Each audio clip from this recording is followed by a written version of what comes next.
I-recommend namin sa Pangulo na wag na DFA ang mag-issue ng mga visa ng mga tao galing sa China sapagkat ito po ay nagkakaroon ng problema ang ating bansa dito.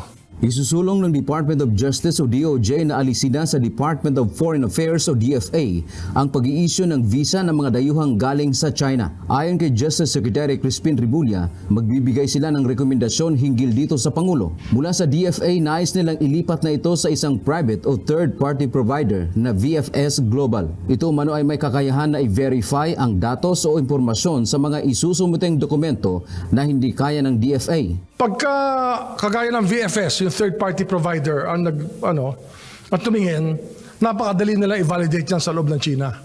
Ang DFA natin, wala nang kapasidad dito. Walang kapasidad.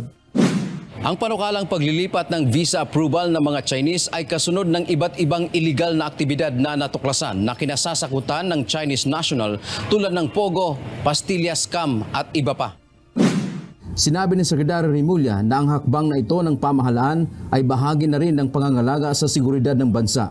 China kasi alam naman natin may hidwaan tayo sa West Philippine Sea at napakadali nating magpapasok minsan hindi mo na alam kung bakit nakakapasok sa atin yung ibang mga Chino na parang namang hindi totoo yung mga kanilang sinasabit sa mga embassy natin na informasyon. Diyan yan ang problema natin sa ating visa issuing system. Wala namang kakayahan ang DFA na evaluate ang China visas natin. Kinukunan natin ang reaksyon hinggil dito ang Department of Foreign Affairs, subalit wala pa silang tugon sa isyong ito sa ngayon. Dante Amento, UNTV, News and Rescue.